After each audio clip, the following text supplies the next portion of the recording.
Hey everybody, welcome back. We're doing another Marvel Future Revolution video. And this one, it should be coming out on Mother's Day. So happy Mother's Day to all the mothers out there. Anybody who wants to wish their mother happy Mother's Day, I encourage you to do so. We've got a nice long weekend together, spent some time with the wife, the mother of my children, and you know, tried to give her some nice things around the house, let her have some time off, give her some, some budgetary discussions. She likes that, right? And that's good. And speaking of that, as far as Marvel Future Revolution goes, it didn't make it in the budget. You know what? But that's all right. We're still going to be able to find some offers in here that I think we can make work. We'll look at one of those again that comes in the daily with the Wanda D5 stuff. D10 through, I think we're D3 now for 1,000 crystals. We'll look at that. We got some quality of life improvements that we're going to check out that I think it'd be great if we had them before Scarlet Witch. I don't expect that. And then, probably most importantly, we're going to continue our hype train for the Scarlet Witch, which I am excited to play. So I got to see the movie. I'm not going to say anything about that. Don't want to spoil anything for anybody. So anyway, if you're new to the channel, check out Discord link, all the things for the algorithm, hammer down like buttons, all that stuff. Check it out.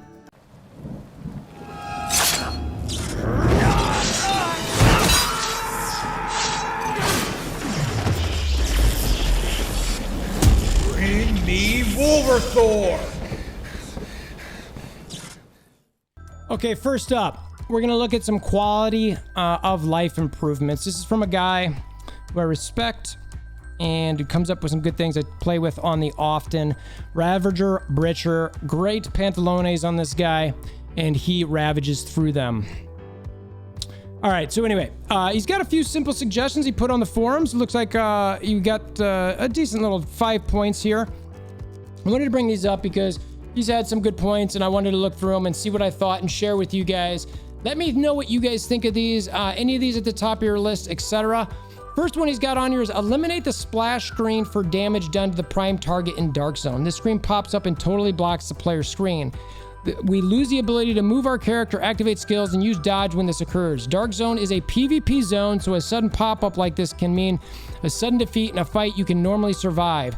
The data displayed in the screen is not really that useful in the moment, so why force it onto our screens? Please shift this to a banner display of some sort, displaying our ranking and prime damage with an option to open it to show the whole chart. Really, you could do this everywhere in the game. The splash screen adds nearly nothing to the player experience and is more of a hassle than anything else. I agree. And I like how he added this for the entire game, because there are plenty of giant screens that pop up, whether you're in a PvP zone or someone else, that is just like, really, I don't really need to see this. Now, they did improve it a little bit with some of it, but I think it might have been the companion. The companion might have been good right away, I forget, but they made some adjustments. And this is one where I know Dark Zone isn't the super popular area at the moment, because I think people are just, an hour every night doing the same thing over and over, especially in an game mode. If your server is low, and there's not a lot of PvP in there, or if you're a lower player who doesn't have a bunch of people to run with, it can be not all that exciting. But when you are in there and you are fighting people and that pops up, it is a severe disadvantage that's very, very frustrating. And you could say, well, doesn't everyone have that disadvantage? Well, maybe not. Depends if they have actually attacked the boss or not. So I like this suggestion. It doesn't bring anything necessarily to the game, and I like putting it off to the side where you can click if you want to. Next up, add sliders for removing items for our common storage container. For stuff like enhancers, teleport tickets, healing pots, I'd say the teleport tickets, what are you saying? Etc. Having to take all of your supply out of storage at once makes it hard to share across your various characters. This is especially problematic with Alliance raids and the upcoming squad battles. Being able to take a subset of what is in storage just makes sense. Now, this is a good point. Now, I have been preaching, and I don't know if he says it here. Let's just assume he doesn't. So I've been preaching for squad cards and squad badges. I'd also like a squad. I know you have squad storage, but like a squad live storage, meaning like, I could put all of my Convergium in there. I could put all of my teleport tickets in there. I could put all of my heal pots in there. It's just a spot that no matter what character logs in, it has the immediate access to use. And I don't mean like pulling it from storage to be able to use it. I mean to use it. So that way I can just leave all of that stuff in one spot. It wouldn't be hard. They're already doing it with companions. Whatever the code is for companions, do it similar for this storage, do it similar for a set of Omega cards and a set of badges. I think that especially with the Alliance raid that is out, people switching tunes, etc.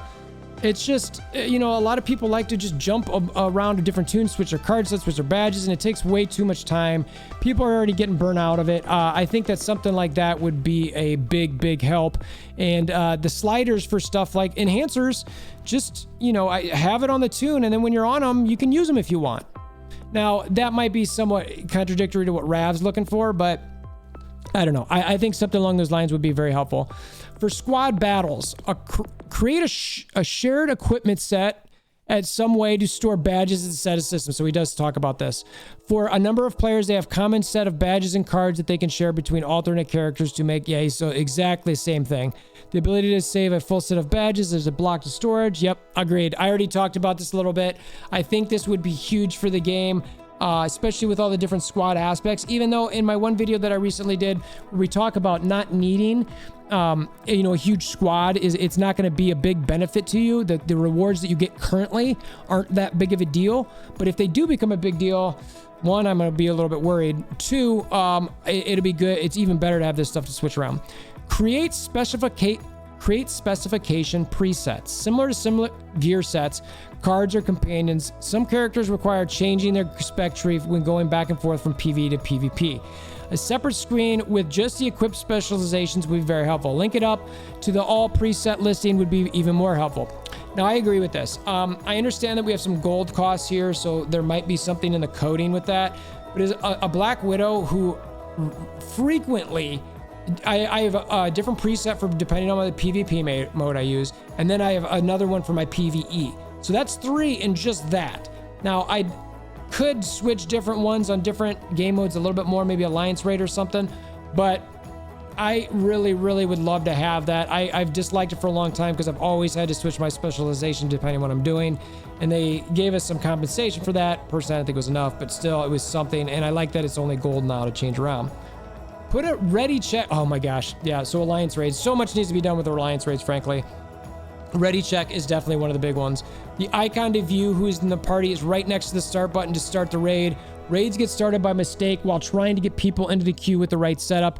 It wastes viable attempts. Should be some sort of ready check, like with going into Mega War or other party events. I wholesale agree. I actually think there's a bunch of other stuff that they should put in the game for Alliance raids, specifically being able to see what companions characters have on them, so that way if you're trying to do a certain buff, or if there's a debuff for whatever reason at a certain level, you can make sure you don't have too many of those. I think those sort of things should be easy to see. I like that anybody can launch a raid so that they can do it when they're available. I do like that, but I think it is important that there's a preset on there. So that's all they got. Looks like there's a comment here, just a period, and then all excellent suggestions. I have to agree. Some of these all of these are pretty good. Jumping to the Scarlet Witch bundles here, there, like I've been mentioning, it goes from D10. Now we're down to D3. So when you watch this video, you should be able to get D3 and D2, but we obviously don't know what D2 is yet. So I've been trying to tell you guys what I think I would do here. So this D3, training time tickets, like it. Raid reward tickets, fine, no big deal. For 1,000 crystals, all right, I'm gonna be selfish and say I wanted 15 to 20, but okay, for 10. I'm probably gonna do this for the training time tickets alone. I really want to get my Scarlet Witch up. I want to get the rest of my characters leveled up a bit. So I am down to do this for sure for 1,000 crystals. So we'll see how that shakes out. So now, Scarlet Witch, the thing's coming. We've got the chill stream on the 11th, so chilling with Danny. What are we going to expect from that? That is, I believe, I think it's going to be at 5 p.m. Pacific Standard.